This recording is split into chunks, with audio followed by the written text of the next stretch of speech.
Welcome back cuties. कैसे हैं आप सब। आज की कहानी की शुरुआत में हम रूबी को देखते हैं जिसकी हालत कुछ ठीक नहीं थी।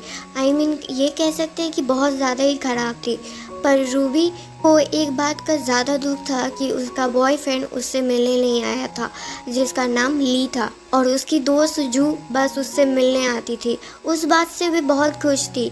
तब जू कहती है कि तुम चिंता मत करो, तुम्हारे साथ कोई रहे या ना रहे, मैं तुम्हारे साथ हमेशा रहूँगी, और उसे रेस्ट करने के लिए कहती है। पर रूबी को एक बात पता नहीं था, उसका जो आज ये हालत है उसके पीछे भी ली और जू का ही हाथ था। और कुछ टाइम बाद देखते हैं जहाँ पर वे दोनों एक साथ रोमांस कर रहे थे और रूबी को ये बात पता चल गया होता है और वे उन दोनों का बात भी सुन रही होती है, जहाँ पर ली एक बात से बहुत ज़्यादा खुश था कि रूबी बहुत जल्द मरने वाली है और उसके इंश्योरेंस का पैसा उसे मिलने वाला है, जो पूरे 5 मिलियन थे। और उसके मरने के बाद ये दोनों एक दूसरे से शादी करने वाले थे।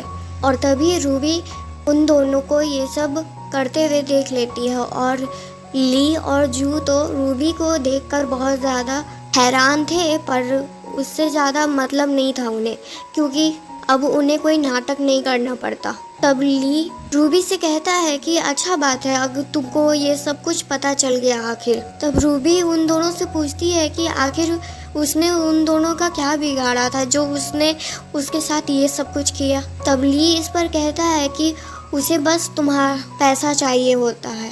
जो कहती है कि हमें बस तुम्हारे पैसे से मतलब था, जो तुम्हारे इन मरने के बाद ही हमें मिलने वाले थे।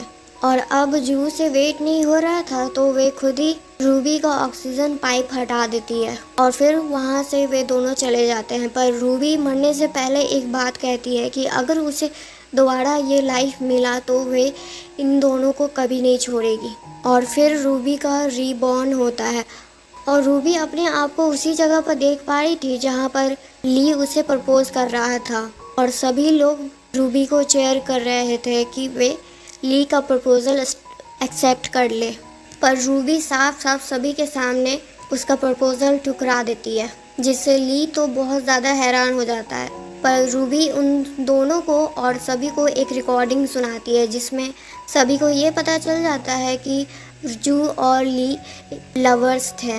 फिर उसके बाद पार्टी में जो भी लोग थे वे सब जू को बुरा भला कह रहे थे कि अपनी दोस्त बेस्ट फ्रेंड के साथ ऐसा कौन करता है। और फिर वे दोनों रूबी को समझाने लगते हैं कि ऐसा कुछ भी नहीं है अब। और ली रूबी से कहता है कि वे इस तरह से उसका प्रपोजल ठुकरा नहीं सकती है। तब रूबी कहती है कि तुम चिंता मत करो, मैं तुम्हारे प्यार के बीच में नहीं आऊँगी, मैं तुम दोनों को हमेशा खुश ही देखना चाहती हूँ। और आखिर जू मेरी बेस्ट फ्रेंड है तो मैं उसके साथ आखिर ऐसा कैसे कर सकती हूँ। और वैसे भी अब तुम्हें मुझसे ये सच छुपाने की कोई ज़रूरत नहीं है। और तभी वहाँ पर एक वेटर लेकर आ रहा था और रूबी को याद था कि ये केक जानबूझ के वे वेटर चेहरे पर लगाने वाला था, पर इस बार रूबी ऐसा कुछ भी होने नहीं देने वाली थी और वे केक सीधे जू के चेहरे पर जाकर लग जाता है, जिससे वे बहुत ज़्यादा गुस्सा करती है उस वेटर पर। और रूबी वहाँ पर अपना एक्टिंग शुरू करती है और उस वेटर को डांटते हुए कहती है कि ये तुमने जानबूझ के किया है, मुझे सब कुछ पता है, जाकर अपने मैनेजर को अभी के अभी यहाँ पर बुला के लेकर आओ। तब ये बात सुनकर वे वेटर तो बहुत ज़्यादा डर जाता है और वहाँ पर सभी को सच बता देता है कि ये आइडिया जू का था। तब वहाँ पर जू घबराते हुए कहती है कि वे रूबी को बस खुश करना चाहती थी। तो सभी लोग वहाँ पर ये बात सुनकर कहते हैं कि ये बुली करने से क्या रूबी खुश हो जाएगी, हम लोग जानते हैं तुम जैसी लड़की क्या क्या कर सकती हो। एक तो तुमने पहले अपनी दोस्त का बॉयफ्रेंड चुरा लिया और अभी भी सभी के सामने एक्टिंग कर रही हो।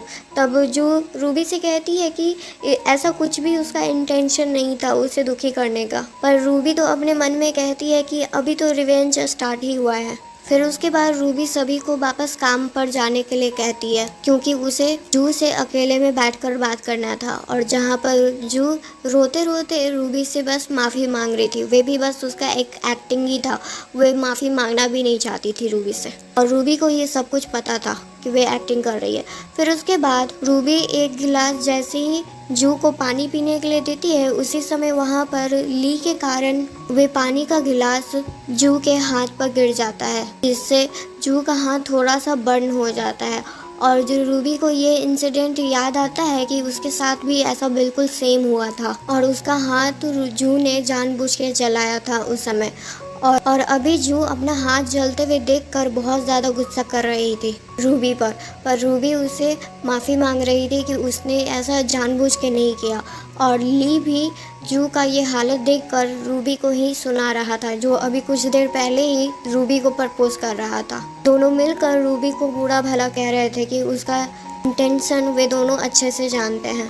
फिर ली रूबी को बुली करने लगता है और तभी वहाँ पर माइकल आता है, जो रूबी को ली से बचा लेते हैं। और रूबी माइकल को देखकर उसे याद आता है अपने पास्ट लाइफ से कि माइकल पिछले लाइफ में बहुत बड़े एक्सीडेंट से उसका दोनों पैर चला गया था और जो माइकल उसके सामने है अभी वे बिल्कुल ठीक ठाक है। और अभी माइकल उन दोनों पर बहुत गुस्सा कर रहा था, ली और जू पर, और उन दोनों को वहाँ से गुस्से से जाने के लिए कहता है।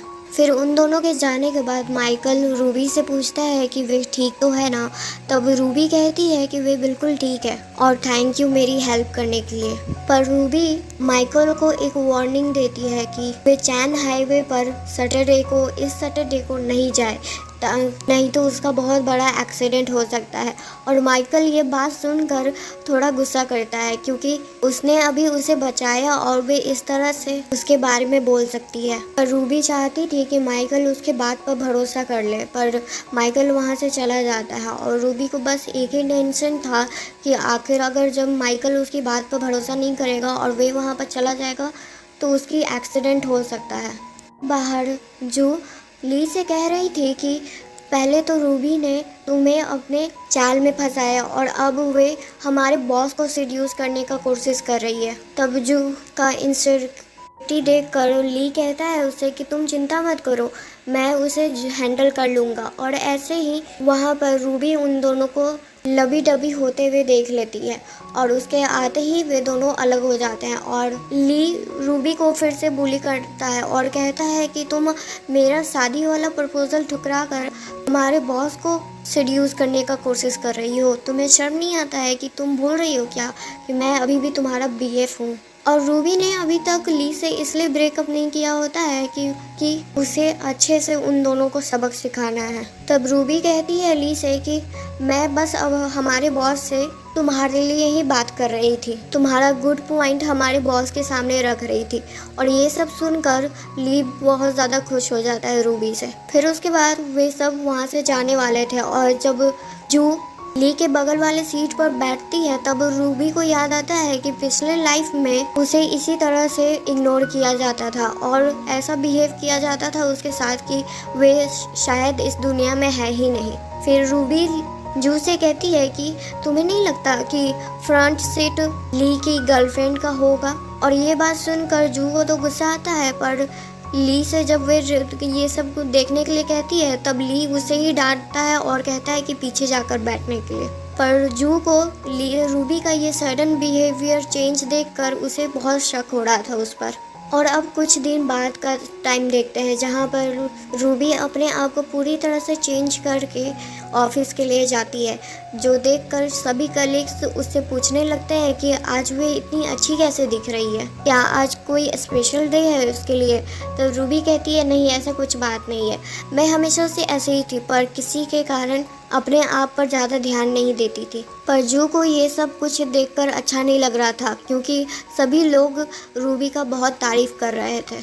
और तभी माइकल रूबी को अपने ऑफिस में बुलाता है और रूबी से पूछता है कि आखिर तुम्हें कैसे पता चाइन हाईवे पर एक्सीडेंट होने वाला है। तब रूबी अपना सच तो नहीं बता सकती है कि वे दोबारा जन्म ली है, तब उसके अलावा वे ये कहती है कि उसका सिक्स्थ सेंस ने उसे ये सब कुछ बताया था। पर माइकल को अभी भी उसकी बात पर भरोसा नहीं हो रहा था, पर वे उसकी जान बचाने के लिए उसे थैंक्स कहता है और साथ ही उसे एक ब्लैक कार्ड देता है और फिर उसके बाद उसे वहाँ से काम पर जाने के लिए कह देता है। पर रूबी को उसका ब्लैक कार्ड नहीं चाहिए था, पर वे सोचती है कि वे उसे बाद में रिटर्न कर देगी। और अब काम पर जब रूबी अपना काम फिनिश करने ही वाली थी तभी जू उसे लंच पर चलने के लिए कहती है और तब रूबी वॉशरूम के लिए जाती है। उसी समय जू उसके कंप्यूटर पर कुछ छेड़खानी कर रही थी और ये सब कुछ रूबी देख लेती है करते हुए।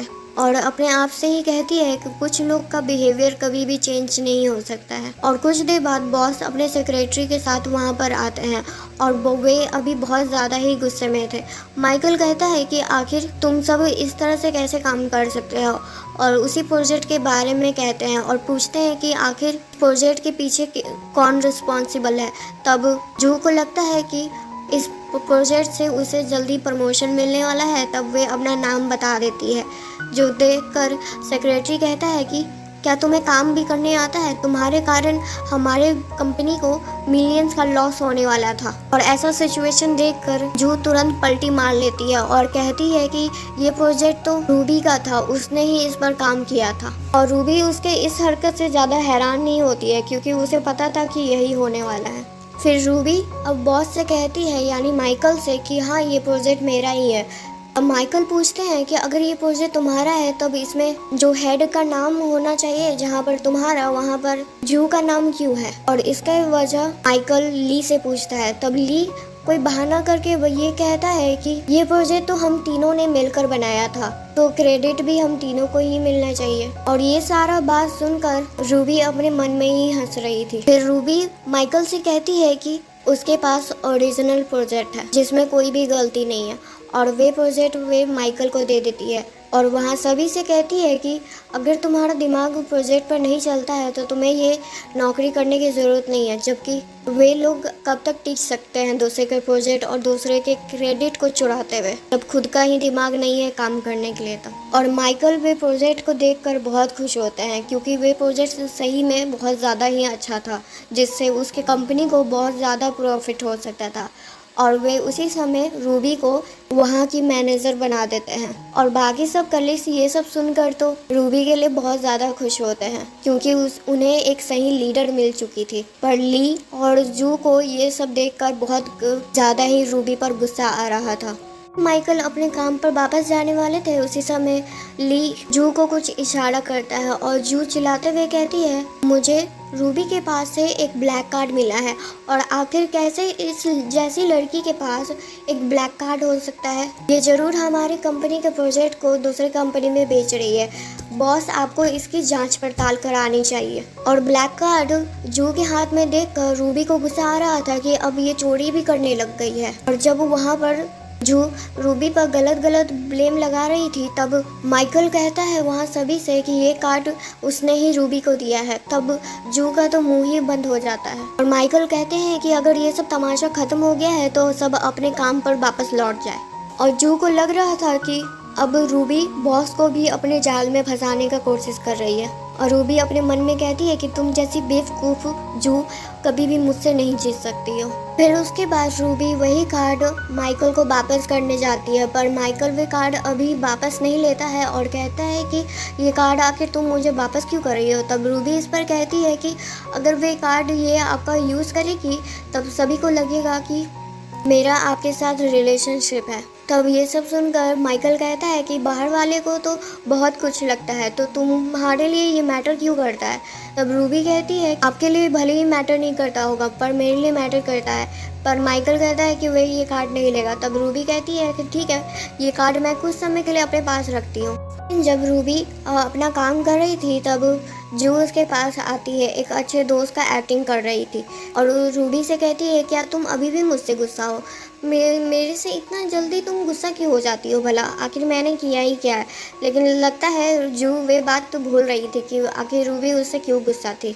फिर जू रूबी को एक गिफ्ट देती है, और वे गिफ्ट देखकर रूबी को याद आता है कि पिछले लाइफ में भी उसने यही गिफ्ट उसे दिया था।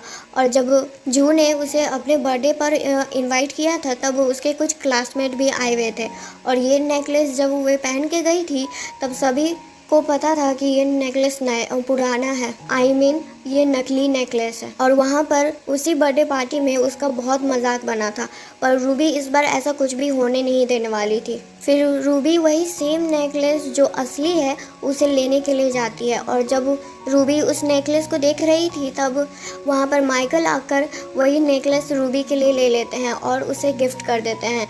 तब रूबी इसके लिए मना कर रही थी क्योंकि उसे ये नेकलेस अपने बॉस की तरफ से नहीं चाहिए था। तब माइकल कहते हैं कि तुम इतना टेंशन क्यों लेती हो? जब तुम्हारे बॉस तुमको खुद ही गिफ्ट दे रहे हैं, तब तुमको एक्सेप्ट कर लेना चाहिए। और रूबी अपने मन में कह रही थी लगता है कि ऑफिस के बाद भी बॉस उससे छोड़ेंगे नहीं। फिर रूबी वे नेकलेस बॉस से ले लेती है। कल रूबी खुद से कहते हैं कि तुम बहुत सारे ड्रेस भी ट्राई कर सकती हो, और वहाँ के स्टाफ को माइकल कहते हैं कि रूबी को ले जाने के लिए। पर उससे पहले रूबी पूछती है कि ये सब वे क्यों कर रहे हैं उसके लिए। तब माइकल कहता है कि उसे पता है कि तुम अपने पुराने क्लासमेट से मिलने जा रही हो। तब रूबी ये बात सुनकर हैरान हो जाती है, क्योंकि उसने ये बात अभी तक किसी से भी नहीं कही थी। यहाँ तक जू ने भी उससे ये बात नहीं बताई थी कि वे अपने पुराने क्लासमेट से मिलने वाली है। तब ये बात आखिर माइकल को कैसे पता चला, पर माइकल इस पर कुछ नहीं कहते हैं। और रूबी बहुत सारे ड्रेस भी ट्राई करती है, जिसमें एक ड्रेस उसे बहुत ज़्यादा पसंद आते हैं, और माइकल ने वे सारे ड्रेस ले लिया था जो भी रूबी ने ट्राई किए थे। और अब इधर पार्टी में देखते हैं जहाँ पर जू से उसके दोस्त सब कह रहे थे कि आखिर उसने रूबी को क्यों इनवाइट किया है इस पार्टी में। अब जू कहती है कि मैं उसे कैसे नहीं इनवाइट कर सकती हूँ, वे भी तो मेरी बहुत अच्छी दोस्त है। तब वहाँ पर एक लड़की उससे कहती है कि क्या वे अभी भी तुम्हें परेशान करती है। इस पर कहती है कि वे अपनी दोस्त से आखिर कैसे परेशान हो सकती है, और वैसे भी उसने तो उसकी इतनी बड़ी हेल्प भी की है, क्योंकि उससे तो कोई जॉब मिल नहीं रही थी। तब मैंने ही उसे अपने कंपनी में जॉब दिलाई थी, जहाँ पर मैं अभी काम करती हूँ। तब ये बात सुनकर उसके दोस्त सब तो उससे बहुत ज़्यादा खुश होते हैं, क्योंकि वे कितनी अच्छी है। और तभी वहाँ पर रूबी भी आ जाती है, जो बहुत ज़्यादा ही सुंदर लग रही थी। और ये देखकर वहाँ पर उसके क्लासमेट को भरोसा नहीं हो रहा था कि जो रूबी को एक ड्रेसअप करने नहीं आता था, वे आज इतने अच्छे से अपने आप को ड्रेसअप करके आई है। फिर जब एक लड़की रूबी के गले में वही सेम नेकलेस देखती है जो जू ने भी पहना था, तब दूसरी लड़की उससे कहती है कि पहले तो बॉयफ्रेंड भी उस ले लिया और अब सेम नेकलेस भी ट्राई कर रही है, और लगता है कि नकली पहन कर आई है। पता नहीं रूबी, तुम आखिर जू से हमेशा क्यों आगे रहने का कोशिश करती हो, और आखिर उससे जलती क्यों है इतना। तब रूबी वही नकली नेकलेस जो जू ने उसे दिया था, वहीं पर सभी के सामने रूबी वही नेकलेस जू को वापस करती है, और वहाँ पर सभी से कहती है कि तुम लोग आज अगर अंधे नहीं हो तब तुम्हें अच्छे से दिख रहा होगा कि कौन सा नेकलेस नकली है। और जो जू ने पहना था वे भी नकली नेकलेस था, पर उस पर ज़्यादा फिनिशिंग किया हुआ था, और जो उसने रूबी को दिया था वे पूरी तरह से नकली था। तब उसी के दोस्त उससे कहने लगते हैं कि आखिर उसने अपनी दोस्त को नकली नेकलेस क्यों दिया। तब जू सभी के सामने एक्टिंग करते हुए कहती है कि उसके पास इतना बजट नहीं था कि वे आखिर अपने के लिए भी असली नेकलेस ले सके। और यहाँ पर उसका ये कहना था कि जो रूबी ने पहना हुआ था वे उसी ने लिया था उसके लिए। और वहीं पर एक लड़की उस पर गुस्सा कर रही थी कि जब जू उसके साथ इतनी अच्छे से बिहेव कर रही है, तब आखिर रूबी उसे क्यों बुली कर रही है। यहाँ तक उसने उसकी जॉब दिलाने में भी हेल्प की थी। तब ये बात सुनकर रूबी को तो हंसी आ रहा था, पर वे अपना हंसी कंट्रोल करते हुए कहती है कि जू ने उसे जॉब दिलाई है, कौन से गलत दुनिया में रह रहे हो तुम लोग आखिर। फिर जो रूबी अपना कार्ड दिखाती है, जिसमें वे साफ लिखा हुआ था कि जिस कंपनी में वे काम करती है उस कंपनी की वे मैनेजर है। और ये सच जानकर सभी दोस्त जू से सवाल करने लगते हैं, पर जू कोई बहाना करके उन दोनों को वॉशरूम में चलने के लिए कहती है। फिर वहाँ पर जू उन्हें अपने बात में फिर से कर लेती है, और वे दोनों मिलकर रूबी का बुराई कर रहे थे कि पहले तो जू का बॉयफ्रेंड उसने छीन लिया, और अब लगता है कि उसके वर्क प्लेस पर भी उसका हक छीनना चाह रही है। और ये सारा बात रूबी वॉशरूम में बैठे बैठे सुन रही थी, और उसे वही टाइम याद आता है जब पिछले लाइफ में वे सब किस तरह से उसे बुली किया करते थे और उसके पीठ पीछे उसका बुराई किया करते थे। पर ये जो रूबी अभी है वे पूरी तरह से बदल चुकी है, वे किसी की भी बात से इस तरह से हर्ट नहीं होने वाली थी। और वहाँ सभी के सामने आकर कहती है कि उसने जू का बॉयफ्रेंड छीना है। और वहीं पर ली को सभी कॉल करती है और उसे वहाँ पर बुलाती है। और जब ली उससे फ़ोन पर बहुत प्यार से बात कर रहा था, तभी वे दोनों दोस्त जू की तरफ देख रहे होते हैं, क्योंकि उसे पता चल गया था कि वे जो पर बिलीव कर रहे थे वे उसे कब से झूठ बोलने आ रही थी। फिर ली उसे ले जाने आता है, और अब गाड़ी में ली शादी के लिए फिर से उससे पूछता है, तो उसकी मॉम भी उसके शादी के लिए हाँ कर देंगी, क्योंकि अब रूबी मैनेजर जो बन गई थी। पर तभी ली के पास जू का कॉल आ रहा था और वे कॉल इग्नोर कर रहा था। तब रूबी कहती है कि तुम्हें कॉल इग्नोर करने की ज़रूरत नहीं है, क्या पता तुम्हारे लिए इम्पोर्टेंट कॉल हो। फिर ली वे कॉल को लेने के लिए बाहर चला जाता है। पहले तो वे जू को बहुत सुनाता है, पर फिर उसके बाद वे फिर से प्यार से बात करने लगता है। और इधर गाड़ी में रूबी ली और जू के लिए एक सरप्राइज प्लान कर रही थी। और अगले दिन ऑफिस में सभी को एक गुड न्यूज़ बताया जाता है। जिस प्रोजेक्ट पर रूबी काम कर रही थी वे प्रोजेक्ट बहुत ज़्यादा सक्सेसफुल हो चुका है, क्योंकि उस प्रोजेक्ट के कारण से उसके कंपनी को 100 मिलियन का प्रॉफिट हुआ है। और उसी पर एक पार्टी होने वाला था बहुत जल्द, रूबी को अच्छी तरह से थैंक्स कहने के लिए। और रूबी के सारे कलीग्स तो उसके लिए बहुत ज़्यादा खुश थे और उससे कॉन्ग्रेट्स कह रहे थे, सिवाय ली और जू को छोड़कर। और अब पार्टी में देखते हैं जहाँ पर जू रूबी से कहती है कि तुम्हें तो ये सब पार्टी में आना पसंद नहीं था और तुम इतने अच्छे से ड्रेसअप करके क्यों आई हो भला। तब रूबी अपने मन में कहती है उसे ये सब कुछ पसंद था, पर उसने पिछले लाइफ में अपने दोस्त लोग के कारण, अपने प्यार के कारण ये सब कुछ भी नहीं किया, क्योंकि वे उन्हें ज़्यादा इम्पोर्टेंस देती थी। पर अब ऐसा कुछ भी नहीं है। फिर वहाँ पर ली रूबी से मिलने आता है और शादी के लिए फिर से बात करने लगता है। तब रूबी कहती है कि उसने तो अभी अपने करियर में आगे बढ़ना शुरू ही किया है, इतनी जल्दी क्या है शादी करने की। और जब ली बार बार शादी के लिए कह रहा था तभी वहाँ पर माइकल आते हैं और रूबी को वहाँ से लेकर चले जाते हैं और ली को पूरी तरह से इग्नोर करते हैं। माइकल रूबी को कांग्रेस कहते हैं और थैंक यू भी कहते हैं, क्योंकि उसके कारण ही उसके कंपनी को इतना बड़ा प्रॉफिट हुआ है।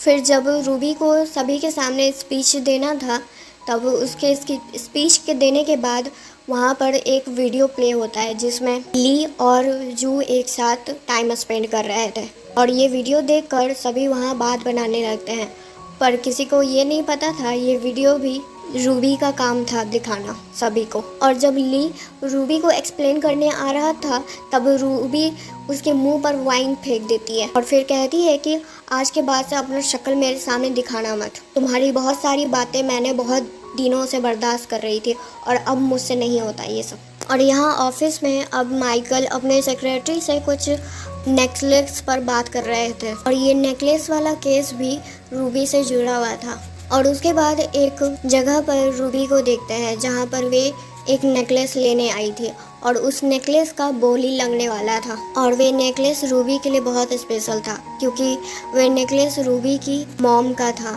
जो उनका आखिरी निशानी है और रूबी को वे किसी भी हाल में चाहिए था। पर वहाँ पर उस नेकलेस का बोली बहुत ऊपर चला जाता है, जिसके कारण रूबी वे नेकलेस नहीं ले पाती है। पर माइकल वे नेकलेस खरीद लेते हैं। और जब रूबी को पता चलता है कि माइकल भी उसी जगह पर हैं तब रूबी वहाँ से जल्दी से बाहर चली जाती है और अपने आप से ही कहती है कि आखिर माइकल यहाँ पर क्या कर रहा है। वे जहाँ पर भी होती है वहाँ पर वे आ जाता है। फिर माइकल वही नेकलेस रूबी को दे देता है, पर रूबी पूछती है कि आखिर वे उसने इतने महंगे नेकलेस उसके लिए क्यों लिए और वे आखिर उसे क्यों दे रहा है। तब माइकल इस पर कहता है कि ये नेकलेस तुम पर कहीं ज़्यादा सूट करता है और जो इसके असली ओनर हैं उसी के पास होना चाहिए। और फिर तभी रूबी के पास उसकी ग्रैंडमा का कॉल आता है जो उसे गुस्से से घर पर बुला रही थी और रूबी वही नेकलेस पहनकर ग्रैंडमा से मिलने जाती है जो उस पर बहुत गुस्सा कर रही थी और चिल्ला रही थी, क्योंकि वे ली से शादी नहीं कर रही थी। और जब ग्रैंडमा रूबी की मदर का बुराई करने लगती है तब रूबी को बिल्कुल अच्छा नहीं लगता है और वे कहती है कि ये जो घर पर वे रह रही हैं वे घर भी उसी का है और अगर वे इस घर से उसे निकालेंगी तब उन्हें बहुत कुछ प्रॉब्लम झेलना पड़ सकता है, क्योंकि रूबी की मॉम का ये सब कुछ था जो ग्रैंडमा बहुत सालों से हथियाई हुई थी। और ग्रैंडमा रूबी से कहती है कि ये नेकलेस जो पहनी हुई हो और ये घर का जो प्रॉपर्टी जो तुम्हारे नाम पर है उसको मेरे नाम पर करके यहाँ से निकलती बनो। तब रूबी कहती है तो आपको क्या लगता है, आपने ये बोला और मैंने आपके लिए ये कर दिया। एक तो दूसरे के प्रॉपर्टी पर रह रही हैं और रहने के लिए जब मिल रहा है तब उसमें भी सुकून नहीं है, उसी के प्रॉपर्टी के ओनर को उसके ही घर से निकालने के चाहती हैं। तब रूबी कहती है ये घर और ये नेकलेस उसकी मॉम का था और उनके जाने के बाद ये हक अब उसका होता है। तब ग्रैंडमा उससे कहती है कि तुम इस तरह से अपने एल्डर से बात करोगी, क्या तुम्हारी मॉम जाने से पहले उसने तुम्हें कुछ भी नहीं सिखाया। तब रूबी गुस्से से कहती है कि अगर आपने मेरी मॉम को अब्यूज़ नहीं किया होता, उन्हें बुली नहीं किया होता, तो क्या वे मुझे इस तरह से इतना जल्दी छोड़कर जाती? और उनके जाने के बाद उनके कई सारे प्रॉपर्टी को आपने बेच दिया और मुझे मेरे ही घर से निकाल दिया। और ये सब कुछ सुनकर ग्रैंडमा तो बहुत ज़्यादा ही डर जाती हैं।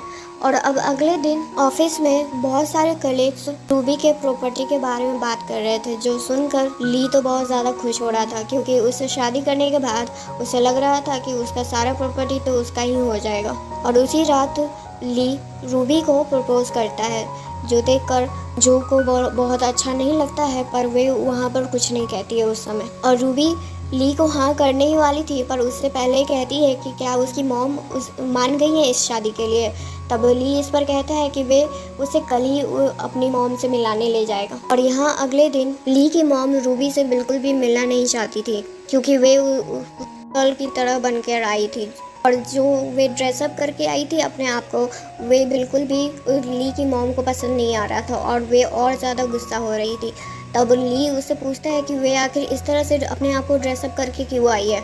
तब रूबी इस पर कहती है कि तुम्हें ही तो ऐसा ही पसंद है ना, मैंने तो तुम्हारे लिए ही इस तरह से अपने आप को ड्रेसअप करके आई हूँ। और फिर उसके बाद ली की मॉम रूबी के मॉम और डैड का इंसल्ट करने लगती है, जो सुनकर रूबी को बिल्कुल अच्छा नहीं लगता। और वे गुस्से में उसकी मॉम से कहती है कि वे कौन होती है कि जो उसके मॉम और डैड का इंसल्ट कर सकती है। और रूबी वहीं पर ये शादी तोड़कर चली जाती है और कहती है कि वे ये शादी कभी नहीं करेगी। और उसके जाते ही मॉम पर ली बहुत ज़्यादा गुस्सा कर रहा था, क्योंकि उसे पता था कि उसने अपनी मॉम को ये बात बताई थी कि वे रूबी से शादी क्यों कर रहा है। और तभी वहाँ पर जू आती है, जो मॉम के साथ बहुत पोलाइटनेस के साथ बिहेव कर रही थी, जो देखकर मॉम को बहुत अच्छा लगता है।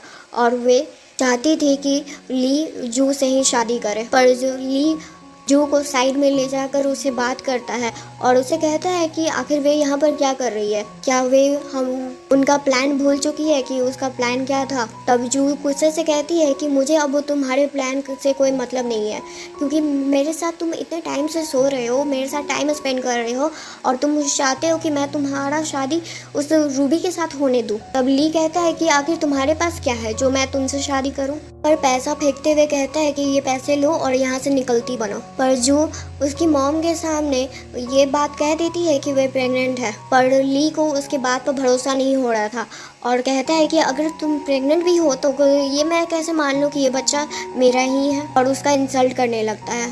पर जू भी ठान ली होती है कि अगर उसे अच्छा लाइफ नहीं मिला तो वे ली को भी अच्छा लाइफ जीने नहीं देगी। और अगले दिन ऑफिस में ली रूबी को मनाने का कोशिश कर रहा था और तभी वहाँ पर जू की मॉम आ जाती हैं, जो ली पर बहुत ज़्यादा गुस्सा कर रही थी और उसे मार रही होती हैं, क्योंकि उन्हें पता चल गया होता है कि उनकी बेटी प्रेग्नेंट है और वे कोई और नहीं बल्कि ली ही है, उस बच्चे का फादर। और मॉम ली से कहती है कि उन्हें उसकी बेटी का रिस्पॉन्सिबिलिटी लेना होगा और जू अपनी मॉम को ये सब करने से मना कर रही होती है, पर मॉम सभी के सामने कुछ फ़ोटो को फेंकती है, जो देखकर सारे कलीग्स और रूबी बहुत ज़्यादा गुस्सा होते हैं ली पर। फिर उसके बाद रूबी ली को बहुत सारे बात सुनाती है और उसके बाद उसे 4-5 थप्पड़ लगाती है खींचकर और कहती है कि जो आपके सामने पर ये सबूत है उस पर नहीं बिलीव करके मैं तुम्हारी बात पर बिलीव करूं, और कब तक तुम मुझसे झूठ बोलोगे, तुम्हें जरा सा भी शर्म नहीं आता है ये सब हरकत करते हुए। पर ली अपनी गलती के लिए रूबी से माफ़ी मांग रहा होता है, पर रूबी माफ़ करने वाले में से नहीं थी। अब मैरिज के टाइम देखते हैं जहाँ पर आज ली और जू की शादी होने वाली थी, और ये वही जगह था जहाँ पर पिछले लाइफ में रूबी का शादी ली से हुआ था, पर वहाँ के गेस्ट को ये शादी देखने में कोई इंटरेस्ट नहीं था और सभी रूबी के पीठ पीछे बात बना रहे थे। तब माइकल रूबी से पूछते हैं कि क्या उसे सही में इस बात से बुरा लग रहा है कि ली किसी और से शादी करने जा रहा है। तब रूबी इस पर कहती है उसे ज़रा सा भी बुरा नहीं लग रहा। और यहाँ अंदर ली जू को बुली कर रहा था और कहता है उसे कि तुम मेरे साथ रहने के लिए ये सब कुछ कर सकती हो, मुझे बिलीव नहीं होता है, क्योंकि ली को पता चल गया था कि जू जानबूझ के प्रेग्नेंट हुई है। पर जू भी ली से बहुत ज़्यादा लड़ रही थी और ली के जाने के बाद वहाँ पर रूबी आती है, जिसके सामने जू बहुत अच्छे से अपना एक्टिंग कर रही थी और उसे कहती है कि अब तो तुम्हें बहुत ज़्यादा बुरा लग रहा होगा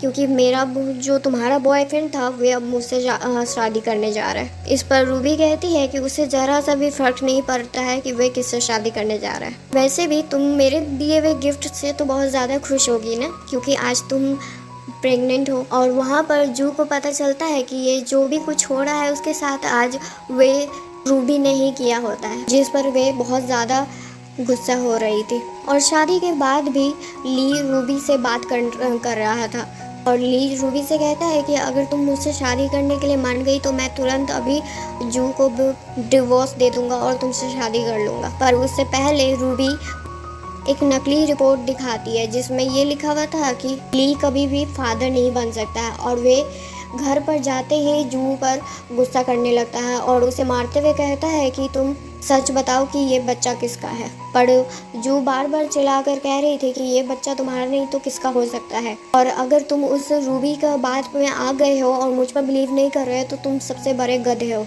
और अब हॉस्पिटल में देखते हैं जहाँ पर जू के पेट में बहुत ज़्यादा ही दर्द हो रहा था और डॉक्टर बताते हैं कि जू सही में प्रेग्नेंट थी। रिपोर्ट देखकर तो ली बहुत ज़्यादा हैरान था, पर रूबी साइड में जू से कहती है कि ये जो भी कुछ तुम्हारे साथ हो रहा है वे तुम्हारे घटिया कामों का नतीजा है। और अब कुछ समय बाद देखते हैं जहाँ पर रूबी के पास जू का मैसेज आया हुआ था, क्योंकि वे अब लास्ट टाइम जू रूबी से मिलना चाहती है और रूबी को ये बात समझ में नहीं आ रहा था कि आखिर अब जू क्या प्लान बना रही है, पर फिर भी वे उससे मिलने के लिए जाती है। तब जू रूबी से कहती है कि आखिरकार तुम जीत गई, तुम जो चाहती थी वे आखिर तुमने वे सब कुछ किया और मेरी लाइफ को इस तरह से बर्बाद कर दिया। तब रूबी कहती है ये मैंने जानबूझ के नहीं किया, ये तो तुम्हारी ही गलतियों का तुम्हें फल मिल रहा है। बस मैं इतना जानना चाहती हूँ कि तुमने मेरे साथ वे सब कुछ क्यों किया।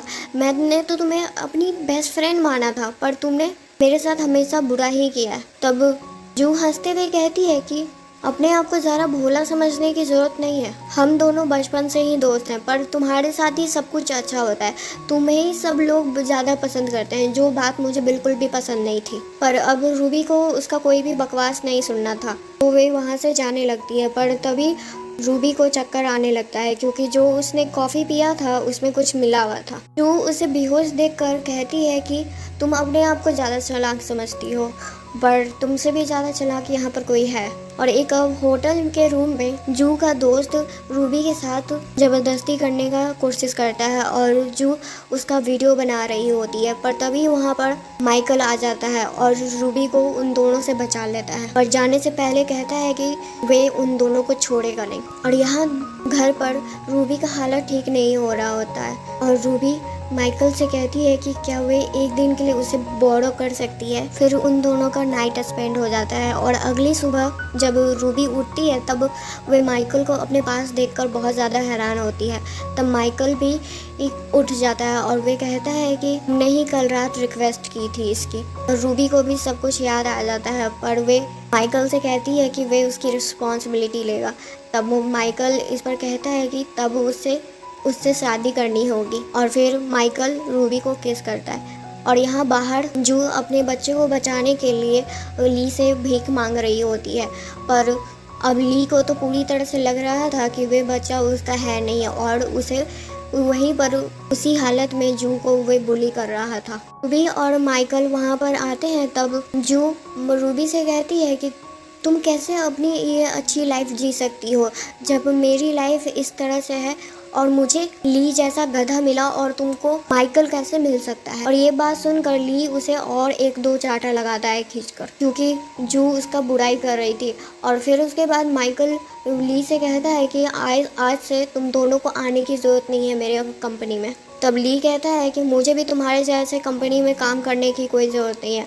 और ये बात सुनकर ली किसी को मैसेज करता है और उसी समय जू ये सब कुछ देख रही होती है और तभी वहाँ पर ली के पास कॉल आता है क्यों, और जो भी उसने स्टॉक में पैसे लगाए थे वे सब कुछ बर्बाद हो चुके हैं। और ये सुनकर तो ली को बहुत बड़ा झटका लगता है और वे जू से उसका सैलरी मांग रहा होता है। तब जू रोते हुए कहती है कि उसके पास जो हॉस्पिटल जाने के लिए पैसे नहीं है, तब वे उसे कहाँ से पैसे देगी।